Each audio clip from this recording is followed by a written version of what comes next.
तशख़्ख़ुस आए हुए मेरे अजीज पश्तून भाइयों, सबसे पहले तो आप सब के आने का बहुत शुक्रिया। शायद बहुत अरसे बाद पश्तून इतने बड़ी तादाद में पंजाब में एक जलसा कर रहे हैं, तो सलाम पेश करता हूं आप तमाम साथियों को कि आप आज आए और इस जलसे में शरीक हुए। साथियों, ये चंद दिन से जो वाक़यात हो रहे हैं आप सब लोग उसके शाहिद हैं। मुझे यहाँ पर उनकी तफसील बताने की जरूरत नहीं है, लेकिन मैं इस रियासत को एक बात बताना चाहूंगा कि इस सूबे में, इस शहर में पाकिस्तान की जितनी भी बैंड आउटफिट्स हैं, यहाँ पर जितनी भी बैंड तंजीमें हैं, उन सबको तो जलसे करने की भी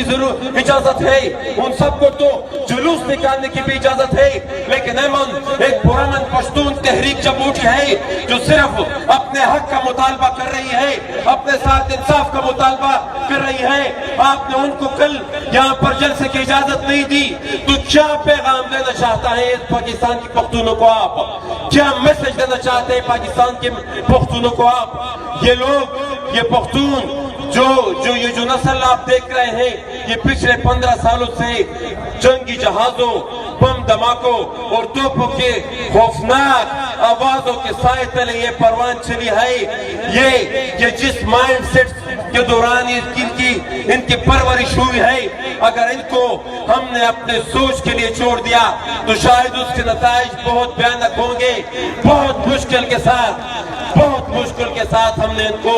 अदम तशद्दुद की उसूलों पर उनको हमने कायम रखा हुआ है, और ये तहरीक बिल्कुल ही अदम तशद्दुद के बुनियादों पर है। साथियों, मैं ज्यादा टाइम नहीं लूंगा, लेकिन ये कहना चाहूंगा कि इस मुल्क के जर्नेल जनरल कियानी और जनरल अतर की जानिब से मुल्क की 27 CMH में गैर मयारी अद्वियात की सप्लाई पर तो कमीशन भी बन सकते हैं, उनको तो सजा भी मिल सकती है, उनको तो उनका एहतसाब भी हो सकता है, लेकिन जिन्होंने खूब बनाया है, जिन्होंने इन पख्तूनों का खून बहाया है, जिन्होंने पूरी दुनिया के दहशतगर्दों को पूरी दुनिया से लाकर पख्तून खित्ते में आबाद किया है, फिर उन पर ऑपरेशन किया है, फिर उन ऑपरेशन में उन पख्तूनों के घरों को लूटा है, उनके बाजारों को लूटा है, उनके बाजारों को बसमार किया है। उनके एहतसाब के लिए जब कोई उठता है तो फिर आप लोग कहते हैं कि ये दहशतगर्द है, आप लोग कहते हैं कि ये एजेंट है, आप लोग कहते हैं कि ये रॉ के एजेंट है, आप लोग कहते हैं कि ये ADS के एजेंट है। साथियों,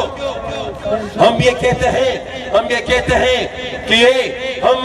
रॉ के एजेंट का इल्जाम लगाते हैं, हम इस मुल्क के आईन और कानून के इम्प्लीमेंटेशन का तकाजा करते हैं। इस मुल्क का आईन का आर्टिकल 10 इस मुल्क के आर्टिकल 10 हर एक शहरी को ये इख्तियार देता है, ये हक देता है कि उस पर जो इल्जाम लगेगा उसके खिलाफ कानून के मुताबिक कार्रवाई होगी, अदालत के तहत कार्रवाई होगी। और दूसरी बात, इसी मुल्क के आईन का आर्टिकल 6 ये कहता है कि अगर कोई इस मुल्क के आईन को तोड़ेगा तो उसके खिलाफ संगीन बगावत का मुकदमा छोड़ेगा। आपसे मैं पूछता हूँ कि इस मुल्क के आईन को बारहा किसने तोड़ा है? ये आर्टिकल 6 का मुकदमा किसके ऊपर चला है? परवेज मुशर्रफ के ऊपर चला है। इस मुल्क के आईन को ज़ियाउल हक ने तोड़ा है, याहिया खान ने तोड़ा है, अयूब खान ने तोड़ा है। साथियों, मैं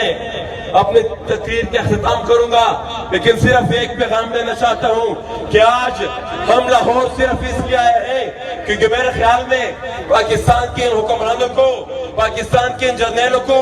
कुछ ज्यादा ही ऊंचा सोचने की आदत है, कुछ ज्यादा ही ऊंचा सुनने की आदत है। हम लाहौर इसलिए आए हैं कि शायद मीरान शाह, बाजावर, क्वेटा और पेशावर से उनको हमारी आवाज सुनाई नहीं दे रही।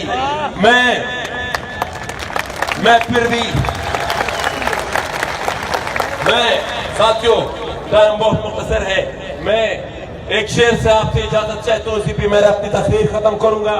कहते हैं कि कौन कहता है कि मौत आई तो मर जाऊंगा, कौन कहता है कि मौत आई तो मर जाऊंगा,